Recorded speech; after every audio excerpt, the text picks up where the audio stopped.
무선 마이크를 사용하도록 하겠습니다. 여러분 잘 지내셨어요? 예, 건강하셨고요. 예, 여러분들 이렇게 예배하는 모습 보니까 하나님 은혜 가운데 잘 지내신 것 같아서 참 다행이라 생각합니다. 저도 잘 지내다가 여러분들 하나님 인도하신 가운데 뵈러 왔습니다. 오늘 아까 상찬을 보니까 잔이 제가 보니까 딱 맞았던 것 같더라고요. 그걸 보면서 제가 잠깐 하나님께서 우리를 위해서 부족함 없이 여호와의 이레로 늘 준비해 주시는구나 라는 생각을 했습니다. 예, 오늘도 제가 말씀을 전할 텐데요, 제가 너무 큰 은혜 그런 건 기대하지 마시고요, 그러나 여러분들에게 꼭 필요한, 우리 안디옥 교회 성도들에게 꼭 필요한 하나님의 예비하신 은혜로 채워줄 줄로 믿습니다. 부족함 없이 채워주시라고 믿습니다. 오늘은 기도의 나비 효과라고 하는 제목으로 말씀 전하려고 합니다. 여러분, 나비 효과라고 하는 이야기를 들어보셨습니까? 아마 이제 한 번, 두 번쯤은 이제 들어보셨을 줄로 아는데요, 제가 좀 설명을 이렇게 적어 올렸습니다. 한번 보여주시죠. 나비 효과라고 하는 것은요, 안 나오나요? 제가 설명해 드릴게요. 브라질에 있는 작은 나비의 날갯짓이 미국 텍사스에 엄청난 토네이도를 일으킬 수 있는 그런 효과를 만들어낼 수 있다고 하는 그런 이야기예요. 그래서 사실은 이제 기상 관측을 통해서 처음 나온 이야기인데, 과학 이론이지만 사회 현상을 설명하는 광범위한 용어로도 사용이 됩니다.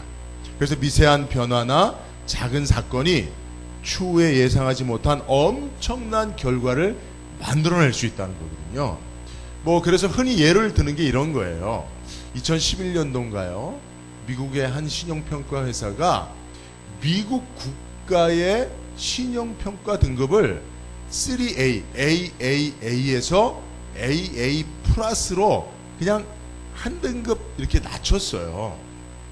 그냥 신용 등급을 그냥 여러 단계 가운데 미국의 재정 건전성이 조금 이제 위협을 받는다 해서 한 단계 낮췄는데, 그 신용 등급 한 단계 낮춘 거로 인해서 그 다음날 아시아 지역의 주가가 폭락을 했습니다. 뿐만 아니라 유럽에 있는 여러 나라들의 재정 건전성에 대한 위협이 이루어졌고요. 그래서 결국은 그리스라고 하는 나라는 부도를 맞이했습니다. 그러니까 신용평가 회사가 신용 등급을 하나 낮춘 것 때문에 한 나라가 부도가 되어지는 그런 엄청난 후폭풍이 일어났거든요. 이런 것들을 나비 효과라고 말하고 있는데요, 저는 오늘 세상적인 얘기 하고 싶은 게 아니라요, 성경적인 얘기 하고 싶어요. 성경에 보면 이런 나비 효과가 있거든요. 기도의 나비 효과입니다. 여러분, 기도라고 하는 것은 어떻게 보면 우리 예수 믿는 사람들이 할 수 있는 가장 정적이고 작은 행동 아닙니까? 그죠? 물론 기도를 막 이렇게 하시는 분들도 있어요. 그죠? 막 소리쳐서 하시는 분들도 있지만, 사실은 이제 성경에서 예수님께서 말씀하시는 그런 기도의 모범은 세리처럼 잠잠히 기도하는 거거든요. 마음 깊이 하나님의 존전 앞에 나가서 마음을 토로하며 기도하는 이런 기도의 작은 몸짓, 기도의 정적인 행위가 사실은 일으키는 나비 효과는 엄청난 기적을 만들어내는 줄로 믿습니다.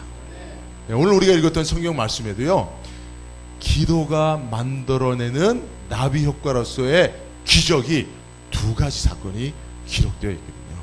오늘 저는 말씀을 통해서 여러분들과 함께 이 두 가지 기도의 나비 효과로 만들어지는 기적을 말씀드리고자 하는 것입니다. 첫 번째는요, 그 어떠한 견고한 진도 파는 강력한 나비 효과가 있다는 거예요. 견고한 진을 파는 나비 효과가, 그 기적이 기도로 말미암아진다는 것을 믿으시기 바랍니다. 고린도후서 10장 4절을 보면요, 우리의 싸우는 병기는 육체에 속한 것이 아니요 오직 하나님 앞에서 견고한 진을 파하는 강력이라고 했습니다. 하나님께서요 저와 여러분들에게 주신 무기가 있다는 거예요. 병기가 있다는 거예요. 근데 이 병기는 어떤 효과를 만들어내냐 하면 우리 삶을 억누르고 있는 견고한 진들이 있잖아요. 근데 그것을 파하는 강력한 힘이 있다는 거예요. 여러분, 그 무기가 뭘까요? 하나님께서 저와 여러분들에게 다 나누신 그 강력한 병기가 뭘까요? 우리 삶에 있는 모든 견고한 진을 파할 수 있는 강력한 무기, 바로 기도인 줄로 믿습니다. 에베소서 말씀을 쭉 보면 이제 하나님의 전신갑주를 취하라는 말씀이 있어요. 그래서 전신갑주에 대한 이야기가 쭉 나오는데, 그런데 18절에 보면 결론은 뭐냐면 모든 기도와 간구를 하라는 거예요. 그러니까 하나님께서 우리에게 주신 무기, 그 전신갑주를 결정적으로 움직이고 작동시키는 것은 기도인 줄로 믿습니다. 기도가 하나님이 우리에게 주신 강력한 무기인데요, 이 기도할 때 하나님께서 그 기도를 통해서 일으키시는 하나님의 놀라운 기적이 있는데, 그것이 바로 우리 삶을 누르고 있는 견고한 진을 파는 능력이라는 것입니다. 자, 오늘 우리가 성경을 보면요, 그 베드로 사도가 잡혔어요. 베드로 사도가 잡혔어요. 옥에 갇혀 있습니다. 근데 베드로 사도를 잡아서 옥에 가둔 사람이 누구냐면 헤롯 왕이에요. 근데 이제 정확히 보면 헤롯 아그리파 1세거든요. 이 헤롯 아그리파 1세가 교회를 핍박했어요. 그래서 야고보 사도를 칼로 죽였습니다. 그 야고보 사도가 순교했습니다. 그런데 야고보 사도를 칼로 죽이고 교회를 핍박하니까 누가 좋아해요? 유대인들이 좋아하는 거예요. 유대인들이 좋아하니까 그 유대인들의 환심을 사야 자기의 이 정치적 입지가 유지될 줄로 알고 있는 헤롯 왕이, 이야, 이거 잘 됐다. 이제는 내가 야고보만 죽일 게 아니라 이제 예루살렘 교회의 지도자인, 진짜 지도자인 베드로를 잡아 죽여야 되겠다 하고 베드로를 잡아서 옥에 가둬버렸어요. 그리고 이제 무교절이 지나고 6월절 다음 날에 많은 백성들 앞에서 또 베드로를 죽여서 더 많은 유대인들의 인기와 또 환심을 사야 되겠다, 이런 계획을 가지고 있었습니다. 그래서 베드로를 이제 감옥에 가둬놓는데 그냥 가둬놓은 게 아니에요. 혹시 도망갈까봐 어떻게 했습니까? 4명씩 4패에 나누어서, 그러니까 총 몇 명입니까? 베드로를 지키는, 베드로 한 사람을 지키는 군인이 몇 명이에요? 그죠? 40명, 16명이거든요. 그런데 그냥 16명이 이렇게 지키는 게 아니라 4패로 이제 4개 조로 나눴어요. 4명씩 4개 조로 나눴는데, 이 4명이 무슨 일을 역할을 했냐면 2명은 베드로와 함께 자기 몸을 묶는 거예요. 쇠사슬로 베드로를 가운데 두고 양쪽에 군사들이 베드로와 함께 자기 몸을 묶어서 베드로가 어떻게 꼼짝달싹 없도록 만들고, 그리고 나머지 2명은 이제 그걸 지켜보고 있고, 이렇게 4패가 베드로를 지키고 있었으니 여러분, 아무리 베드로 사도가 힘이 좋은 장사라고 할지라도 여러분 그 상황에서 벗어날 수 있겠습니까? 못 벗어나는 거예요. 도무지 옴짝달싹 없는 그런 견고한 진에 갇혀 있는 것입니다. 견고한 감옥에 갇혀 있는 거예요. 여러분, 우리 삶에도요, 어떻게 우리가 어떻게 해볼 도리가 없는 그런 견고한 진 같은 것에 갇혀서 우리가 마땅히 나아갈 바를 나가지 못하는 경우들이 있지 않습니까? 어떤 분들은 뭐 재정적인 어려움이 있을 수 있고요. 또 어떤 분들은 질병이 견고한 진이 될 수도 있어요. 또 어떤 분들은 과거의 상처가, 그 상처에서 벗어나지 못하는 그런 트라우마가 견고한 진이 돼서 앞으로 한 발도 소망적으로 나가지 못하게 하는 일들이 많이 있습니다. 또 어떤 분들은 보니까 인간관계가 이리 설키고 저리 설키고, 그렇게 복잡한 인간관계 속에서 어떻게 옴짝달싹하지 못하는, 마치 감옥에 쇠사슬에 묶여있는 베드로와 같은 그런 견고한 진에 갇혀있는 그런 형국을 당하고 있는 사람들이 많이 있다는 것이죠. 여러분, 이러한 견고한 진을 어떻게 파하고 자유할 수 있겠습니까? 바로 기도하는 것입니다. 기도의 나비 효과를 간구하는 것입니다. 자, 오늘 말씀에서도 보면 지금 베드로가 이와 같은 견고한 진에 사로잡혀 있었을 때에 5절을 보니까 교회가 어떻게 했습니까? 간절히 기도했다. 그죠? 5절 말씀도 보니까 이에 베드로는 옥에 갇혔고 교회는 그를 위하여 간절히 하나님께 빌더라. 할렐루야. 근데 여러분, 사실은요, 기도라고 하는 것이 결국은 교회가 기도했지만 베드로를 가두고 있었던 그 절대 군주, 절대 권력자의 그 의지를 깰 수 있었겠습니까? 또 베드로를 가두고 있었던, 보니까 쇠문도 나오더라고요. 쇠문, 쇠창살로, 쇠사슬로 묶여있는 베드로를 교회가 기도한다고 한들 어떻게 그것이 문제가 해결될 수 있겠습니까? 그래도 다행인 것은 교회는 포기하지 않고 기도했다는 거예요.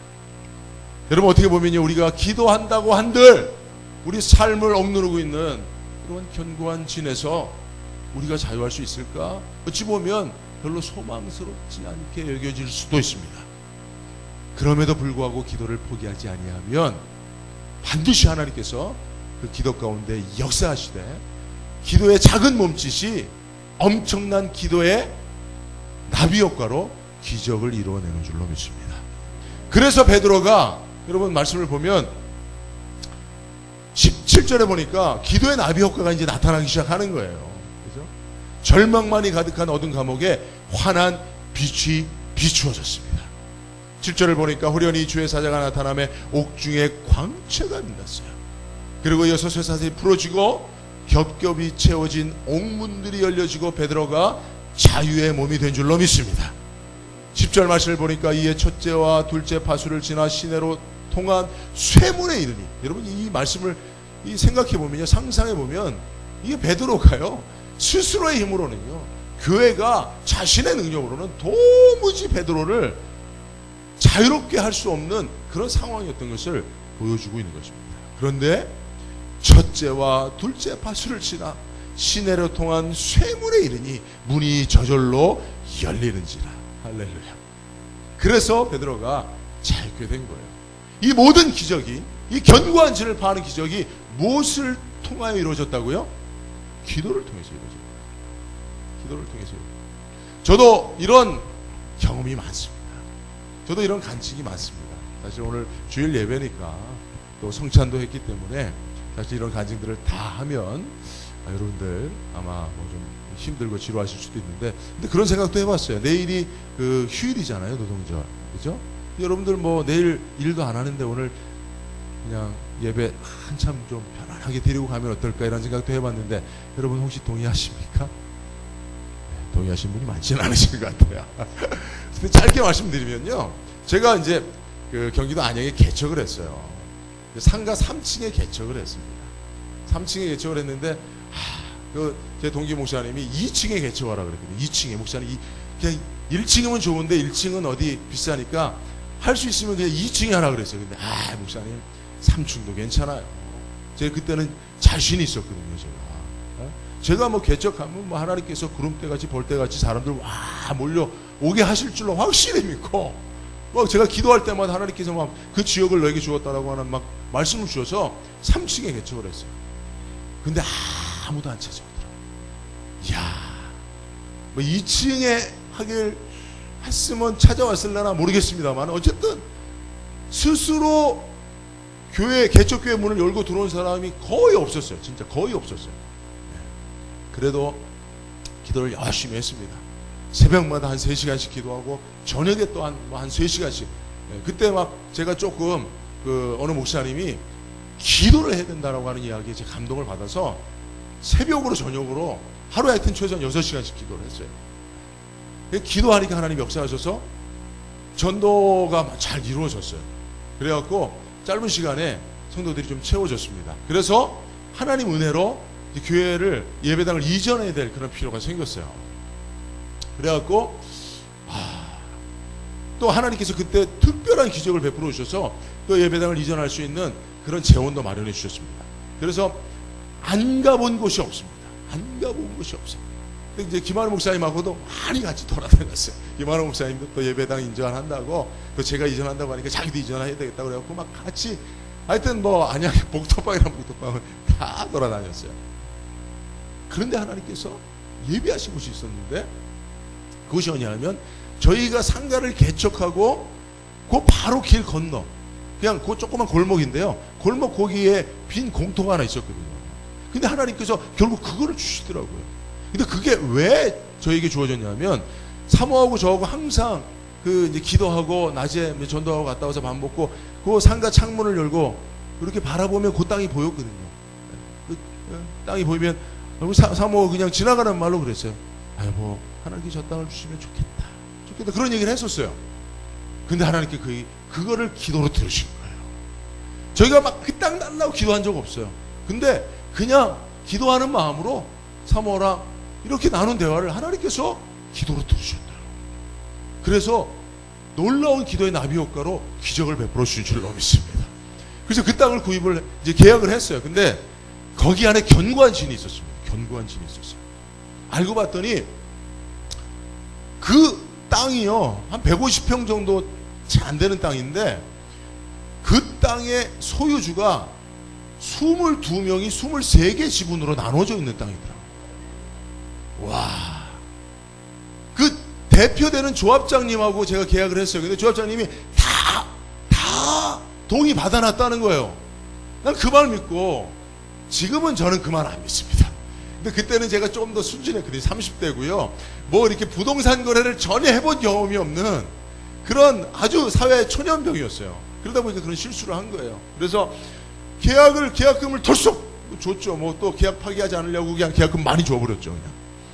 근데 알고 봤더니 22명이 23개 지분으로, 그래서 그 계약이 성사되려면 22명의 23개의 그 위임장이 있어야 돼요. 인감이 첨부된. 그게 가능하겠습니까? 나중에 알고 봤더니요, 여러 업자들이, 건축업자들이, 그 좋은 땅이거든요. 건축업자들이 들어와서 조감도까지 다 만들었다 다 무산된 거예요. 왜냐? 몇 명이 죽어도 이걸 안 파는 거예요. 죽어도 안 파는 거. 우리나라 사람들 아시잖아요. 그죠? 못 믿는 거. 근데 이거 뭐 교회에다 선포해 놓고 제가 앞장서서 일을 했는데 이거 참 망신나게 생겼어요. 그래서 어떻게 했겠습니까? 제가 기도했죠. 결과가 어떻게 됐겠습니까? 이야, 조합장이 놀래요. 조합장. 기적 같은 일들이 몇 번 일어났는데요. 예를 들면 그냥 제가 부동산에서 그 부동산 소개시켜준 그 집사님인데, 집사님하고 고민했어요. 목사님 죄송합니다. 제가 그것도 모르고 저도 믿고 이걸 소개시켜줬는데 어떻게 해요? 막 그러면서, 그러니까 제가 또 위로를 하는 거죠. 괜찮아요, 집사님. 우리가 기도하니까 뭐 하나님께서 뭐 이루어 주시겠죠. 뭐 제가 미숙해서 이루어진 일이지만 그래도 하나님 앞에 기도하고. 그런데 그거를 어떤 지나가는 아줌마가 듣고 있었어요. 그 앞에 시장빨이 들고 호계시장 가다가 그거 앉아서 덥다고 이렇게 앉아서 이렇게 들고 있었는데, 그 부동산 주인한테 물어보더라고요. 아이고 사장님, 그거 무슨 땅인데 그렇게 고민하세요? 그러니까 이런 옆에 땅이라고. 그러니까 아이고 그 땅 내가 지분 가지고 있는 건데, 그 땅 계약됐어요? 그렇게 얘기를 하는 거예요. 그러니까 그분이 바로 그 조합장이 제일 문도 안 열어주는 그분이었어요. 샘마을에 사는 아줌마. 찾아가도 문도 안 열어주고 전화해도 전화도 안 받는 그분이 지나가다가 거기 우연히 들러서 목사하고 부동산 사장하고 하는 얘기를 듣고, 그 땅이 내 땅인데, 목사님이 사셨어요? 아유 제가 목사님 봐서 위임장 써드려야 되겠네요. 이런 식으로 하나님께서 기도를 들으셔서요, 기적 같은 일로. 그래서 결국 이 마지막 날에 그 23명의 인감을 다 받아갖고 그 명의 이전을 했던 건 아닙니까? 할렐루야. 이야, 이게 제가요, 그때 사실은 저희 미숙함이었죠. 저희 어리석음이었죠. 경험 부족이었죠. 그런데 하나님께서 기도하니까 그 기도의 나비 효과로 기적을 베풀어 주셔서 정말 우리가 어떻게 할 수 없는 견고한진이 다 무너지더라고요. 23개의 견고한진이 무너졌다니까요. 한 가지 더 있습니다. 근데 거기에 또 제가 또 한 가지 좀 어리석음을 고백해야 되는데, 근데 그 땅이 그냥 공터로만 있었던 게 아니라 군포 건재라고 건재상이 있었어요. 근데 이분이 건재상이 185 정도 되는 험악한 조폭 출신인 것 같아요. 그리고 거기에는 개가요, 엄청 무서운 개가 있습니다. 그래서 어떤 일이 있었냐면 걔가 담을 넘어서 지나가는 사람 물어갖고 막 그런 일들이 있었어요. 그래서 그 건재상은 사람들이 주변에 잘 안 가는 곳이에요. 근데 그 건재상이 조합장 말로는 목사님 계약되면 그 사람 나가기로 저 약속했습니다. 약속했습니다. 그 말도 뻥이었어요. 나중에 이제 제가 계약해서 명의 받았습니다. 어떻게 언제쯤 나가시죠? 그러니까 목사님 무슨 말씀입니까? 저도 여기 계약하고 들어왔습니다. 못 나갑니다. 또 그러시더라고요. 어떻게 했겠습니까? 제가 기도할 수밖에 없잖아요. 거기 싸우겠어요. 아니 당신 말이야. 그리고 물리를 하려고 동원할 수 없잖아요. 그래서 또 기도했습니다. 이거는 웬만해서는 안 되겠다. 소문에 들어보니까 그분이 어디서도 그런 식으로 해갖고 수억을 뜯어내서 여기 왔다는 얘기를 들리더라고요. 그래갖고 이건 안 되겠다. 그래서 여리고 기도를 해야 되겠다. 그래갖고 하여튼 매일 밤마다 거기 돌아다니고 근처를 돌면서 기도했어요. 근데 이것도요, 놀랍게요, 기적같이 어느 날 아침에 제가 그 교회 앞에서 거기 앞을 지나가는데 그분이 뭐 이렇게 물건을 좀 밖으로 빼고 있더라고요. 그래서 제가 혹시 이거 어떻게 물건을 왜 빼세요? 그러니까 목사님 오해하지 마세요. 내가 이거 물건 뺀다고 나가는 게 아니에요. 그 물건 배달하는 겁니다. 오해하지 마시고 목사님 제가 나갈 거라고는 생각도 마십시오. 이렇게 아침부터 저한테 큰 소리를 치고 험악한 표정을 지더라고요. 그래서 제가 기분이 상해서 주여 하고 저녁에 일을 보고요. 서울에서 일을 보고 동네로 들어왔는데 어떻게 된 줄 아십니까? 저기 손가락질 하는 게 아니에요. 여러분 오해하지 마십시오. 기적같이 그냥 빈 공터가 되어 있었어요. 그냥 나가버렸다니까 이 사람이요. 그날 제가 서울 갔다 오니까 그냥 거기 그 많던 건재상을 다 어디다 빼서 나가버린 거예요. 근데 놀라운 것은 그 사람이 어디 간지 아무도 몰라. 그 동네 사람들이. 이게 기적 아닙니까? 그죠? 아침에 나를 보고도 절대 저는 나갈 생각이 없습니다. 저 여기서 밥 먹고 살아야 돼요. 목사님 저를 내보내려면요, 목사님 그 배상금 많이 줘야 됩니다. 이렇게 얘기했던 사람이에요. 그리고 그분이 그런 전력이 있던 사람이라고 유명한 사람이에요. 근데 그리고 그날 아침에도 나갈 의사가 없다고 나한테 분명히 얘기했는데 저녁에 와보니까 싹 없어져 버렸어요. 마치 막 그냥 도주한 듯이 없어져 버렸어요. 지금도 그 이유를 몰라요.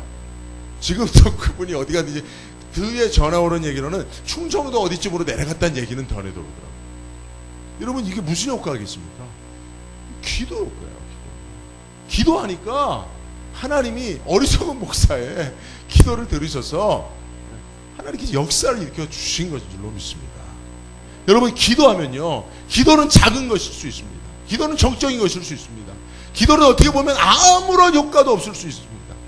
그렇듯 보입니다. 그러나 기도하면 하나님이 반드시 들으시고요.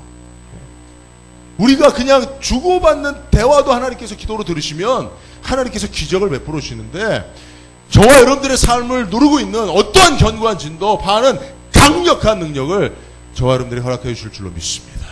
예. 여러분 이 경험이 있어야 됩니다. 우리가 그래야 기도할 힘을 얻게 되는 것입니다. 뭐 제가 이제 목회하면서 그런 경험들이 많이 있지만 오늘은 뭐 시간상 여기까지만 얘기하는데요.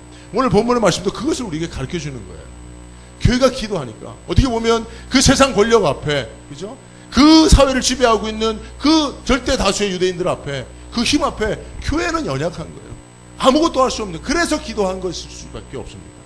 기도밖에 할 수 없지만 그것은 뭡니까? 기도는 작은 것이라는 거죠. 연약한 수밖에 없는 것이라는 거예요. 그러나 그것이 그 모든 것을 극복하고 그 견과지를 파하고 베드로 사도를 자유케 했다는 것입니다. 여러분 이 기도의 나비 효과를 꼭 믿으시기 바랍니다. 근데 여러분 놀라운 것은요, 기도하는 교회는 그런데 사실 이 효과가, 이 기적이 이루어져서 베드로가 자유의 몸이 됐다는 사실을 모르고 있었어요. 13절에 15절을 보니까 베드로가 대문을 두드린데 로데라는 여자아이가 영접하러 나왔다가 베드로의 음성인 줄 알고 기뻐하여 문을 미처 열지 못하고 달려 들어가 말하되 베드로가 대문 밖에 섰더라 하니 그들이 말하되 내가 미쳤다 하나, 여자아이는 힘써 말하되 참말이라 하니 그들이 말하되 그러면 그의 천사라 하더라 하고 16절을 보니까 베드로가 문 두드리기를 그치지 아니하니 그들이 문을 열어 베드로를 보고 놀라는지라. 베드로가 자유케 되고 살려달라고 그렇게 기도했던 교회가 베드로가 막상 기도의 응답대로 자유의 몸이 돼서 오니까 놀라버리는 거예요. 그러니까 사실은 여러분 우리가 기도할 때는 몰라요. 어떻게 보면 기도할 때는 기대하지 못해요. 기도는 하지만 그런 일이 이루어질까 사실은 소망스럽지 않을 수 있습니다. 그래도 하나님은 역사하신다는 거예요. 하나님은 어떠한 기도든지 그 작은 읊조림까지도 외면하지 아니하시고 들으시고 역사하실 때 기도한 자도 믿지 못하는 일을 하나님께서 역사하셔서 기도한 자를 놀래키게 하신다는 사실을 믿으시기 바랍니다. 네. 제가요 사실은 이제 주의종으로 어떻게 부름을 받았냐면 저희 어머님의 기도였어요. 제가 이제 대학교 졸업하고 나중에 신대원 갔어요. 근데 그때 신대원 갈 때 저희 아버님은 반대하셨고 저희 어머니도 그렇게, 왜냐면 외아들이니까 그렇게 찬동하지 않으셨어요. 근데 나중에 어머니께서 저에게 뭐라고 말씀하시냐면요, 사실은 저희 어머니가 나중에 생각나신 거예요. 제가 고등학교 2학년 때 저희 어머니 하도 삶이 어렵고 힘들어서 금식기도 하러 가신 거예요. 오살리 금식기도는 아시죠? 금식기도로 가셨는데 하나님께서 만나주셔서 위로하시고, 그래서 들어갈 때는 어두운 표정으로 들어갔지만 나올 때는 막 꽃들이 노래하더래요. 풀들이 노래하고, 저희 어머님이 김정수 권사님인데 권사님 할렐루야 하면서 막 그걸 경험하셨대요. 그런데 그때 하나님께서 기도 가운데 탁 스쳐 지나가듯 하신 말씀, 약속 하나가 내가 내 아들을 주의 종으로 불렀다는. 제가 고등학교 2학년 때 그때 막 교회 나가서 뭐 초년병일 때, 믿음도 없었을 때, 그때 하나님께서 어머님의 그 가정을 위한 간절한 기도, 자녀들을 위한 간절한 기도 가운데 만나주시고 역사하실 때 하나님께서 그 말씀 주신 거예요. 그러니까 하나님은, 근데 어머니는 그걸 잊어버리고 계신 거예요. 그때는 삶이 너무 힘들어서 저를 위한 기도를 한 게 아니라 저희 가정을 위한 기도를 이제 하셨죠. 물론 저희들을 위한 기도도 했지만 다른 문제 때문에, 재정적인 문제, 뭐 여러 가지 이제 아버님의 문제 때문에 기도했는데, 그거에 응답하시는 가운데 하나님께서 저에 대한 약속을 주신 거죠. 근데 어머니는 그걸 잊어버리고 계셨어요. 근데 하나님은 잊지 아니하셨죠. 그러니까 나중에 어머니가 그거를 깨닫고 크게 놀라셨어요. 오늘 본문에 베드로를 위해서 기도했던 교회 성도들이 놀랬던 것 같아요. 자, 여러분들 앞으로도 여러분들이 기도하시면 여러분들의 삶에 하나님께서 그 기도의 나비 효과로 응답해 주시는 그 일로 말미암아 여러분들의 삶에 놀라운 일이 가득하게 될 줄로 믿습니다. 자, 두 번째 말씀드리겠습니다. 두 번째는 기도가 만들어내는 놀라운 기적으로서의 나비 효과는 세상이 빼앗을 수 없는 평안입니다. 평안이에요.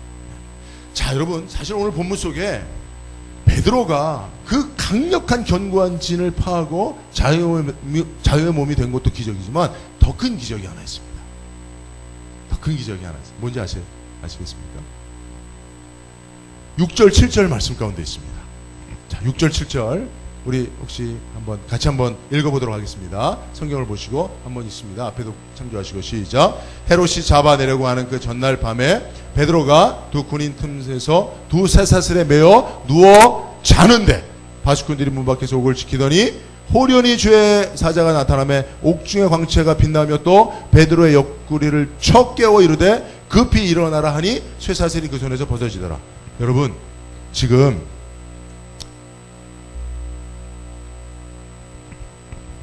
이 말씀 가운데 있는 가장 큰 기적이 뭡니까? 예, 호련히 주의 사자가 나타나는 이것도 기적이죠, 그죠? 예, 쇠사슬이 벗겨지는 거 이거 기적이죠, 그죠? 예, 파수꾼들을 해치고 쇠문을 열고 자유의 몸이 되는 이거 기적이죠. 근데 더 큰 기적은 뭡니까? 여기 보니까 베드로가 자고 있다는 거예요.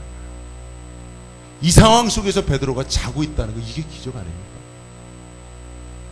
여러분, 성경을 보니까요, 헤롯이 야고보를 어떻게 죽였습니까? 야고보 사도를 칼로 죽였어요. 근데 다른 번역본들을 쭉 보니까 잘라 죽였다 그래요. 잘라. 그러니까 칼로 찔러 죽인 게 아니라 썰어서 몸을 두동강 내 죽인 거예요. 이거를 베드로가 모르고 있었을 리 없잖아요. 그리고 그 헤롯이 그것 때문에 유대인의 환심을 산 줄 알고 베드로를 잡아가둔 줄 베드로가 모르고 있었겠습니까? 알고 있죠. 그리고 6월절 지나서 온 백성들 앞에서 또 베드로를 공공연하게 처형할 것을 베드로가 모르고 있었을까요? 알고 있었죠. 그리고 그것이 내일인 줄로 베드로가 모르고 있었을까요? 알고 있었죠. 근데 베드로가 어떻게 하고 있어요? 자고 있어요. 여러분, 어떻게 베드로가 잘 수 있었을까요? 어떤 사람은 그렇게 얘기합니다. 아, 베드로는 원래 잠버릇이 그래. 그래서 머리만 내면 그냥 바로 코 걸어버리고 그런 분들 계시죠, 그죠? 제일 부러운 분들이죠, 그죠? 머리만 내면 이런 분들 계시죠, 그죠? 그리고 누가 업어가도 모르는 분들.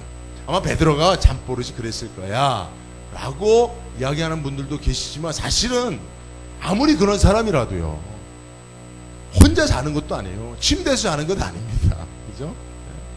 옆에 죄수들하고 같이 묶여 있어요, 그죠? 죄수가 아니라 그 군인들하고. 그럼 여러분, 베드로가 자면 죄인들이, 이 군인들이 가만뒀겠어요, 그죠? 그런데도 베드로는 잠들었다는 거예요. 잠들었다는 거예요. 어떻게 이런 일이 있을 수 있느냐라고 하는 것을 우리가 생각해 볼 필요가 있습니다. 베드로가 잠들 수 있었던 것은 결국은 베드로가 그 상황 가운데 평안이 거했다는 거예요.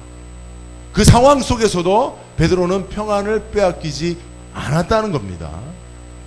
어떻게 그럴 수 있었는가라고 하는 것을 우리가 생각해 볼 필요가 있어요. 이런 상황에서 혹시 누가 성경에서 잠을 청하여 잔 사람이 있을까? 성경을 보니까 비슷한 상황에서 잔 사람이 한 분 계세요. 여기네요. 마가복음 4장 37절과 38절을 보니까 큰 광풍이 일어나며 물결이 배에 부딪혀 들어와 배에 가득하게 되었더라. 예수께서는 고물에서 베개를 베고 주무시더니 제자들이 깨우며 이르되 선생님이여 우리가 죽게 된 것을 돌보지 아니하시니까 하니. 그죠?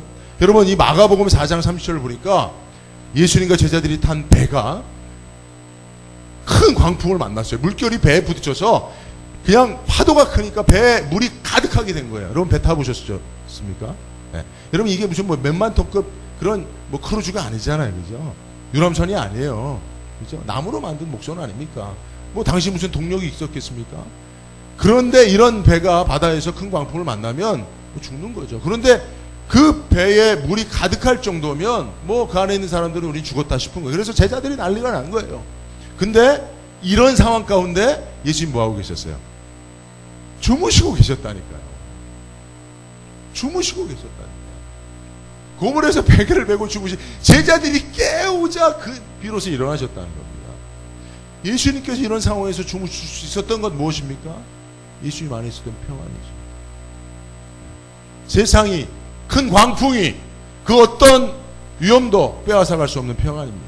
예수님은 이 평안을 가지고 계셨고, 예수님께서 부활하신 이후에 제자들에게, 두려워 떨고 있는 제자들에게 제일 먼저 하신 말씀이 무엇입니까? 평안히 있으라. 이 평안을 내가 너에게 주노라 라고 말씀하셨잖아요. 베드로는 그 예수님을 기억하고 있었을 것입니다.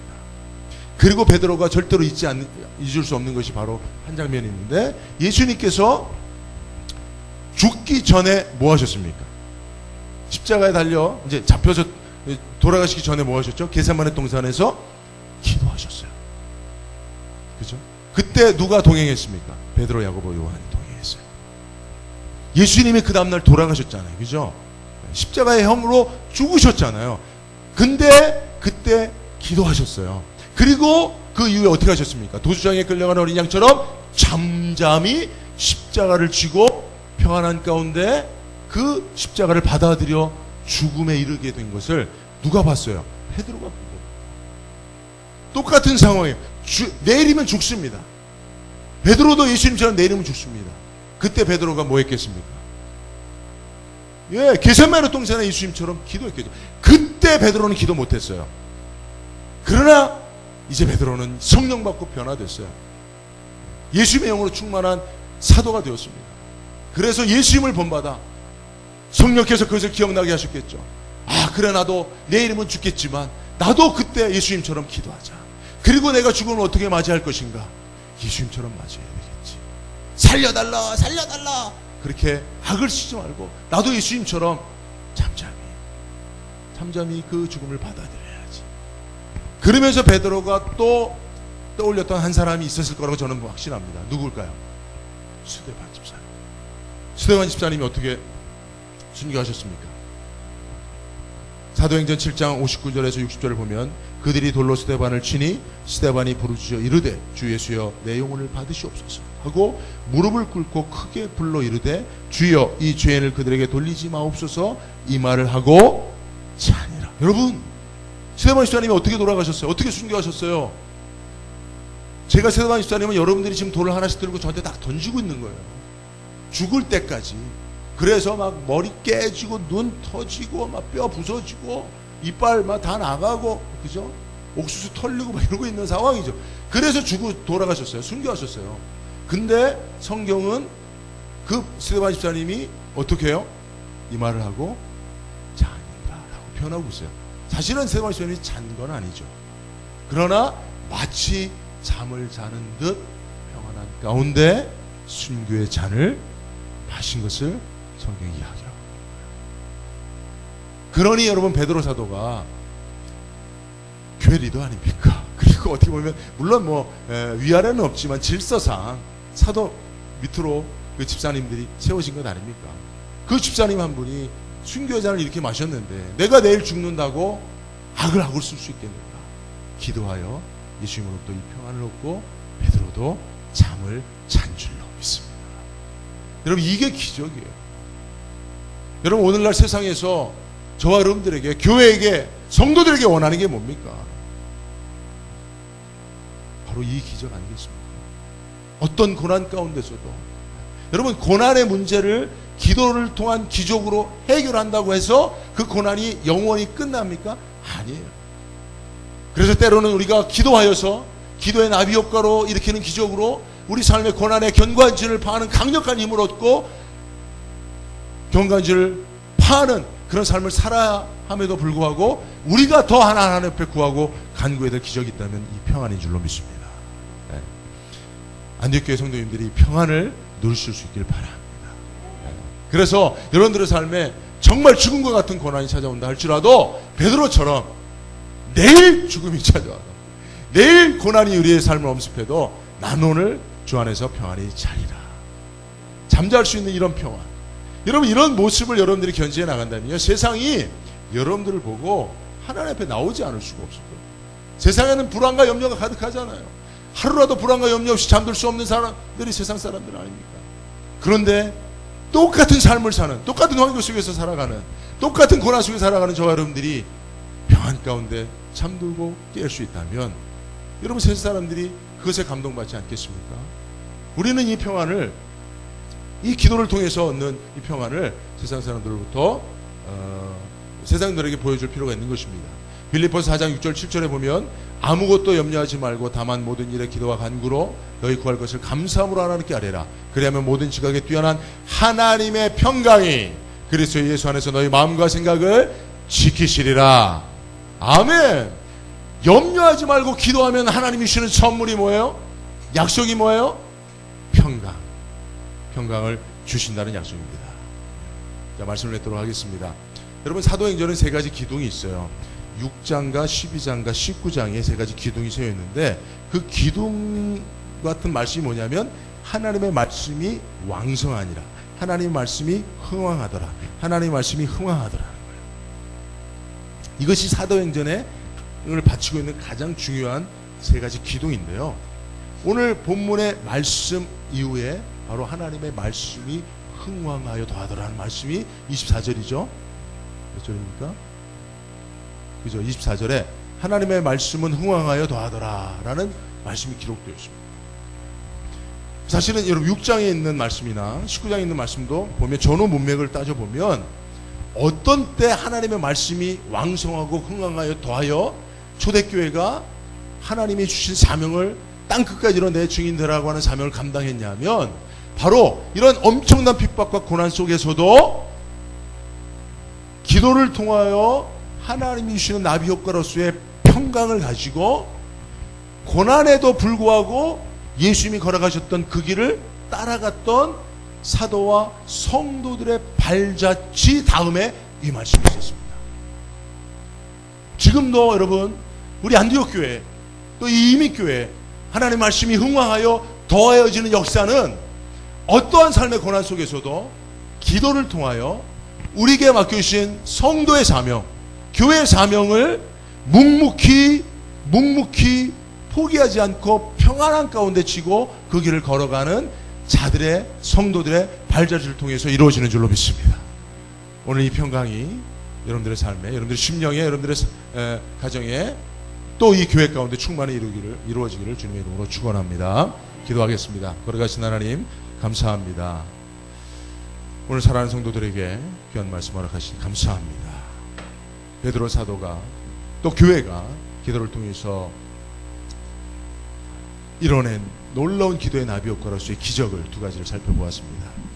이 기적이 우리들의 삶에도, 우리 안동교회 성도들의 삶에도 이루어질 수 있도록 우리가 기도를 쉬지 않고 포기하지 않고 어떤 상황 속에서도 특별히 고난 가운데 견고한 진을 만났을 때 더욱 기도하기를 힘쓰게 하여 주시옵소서. 감사하고 예수님의 이름으로 기도드리옵나이다.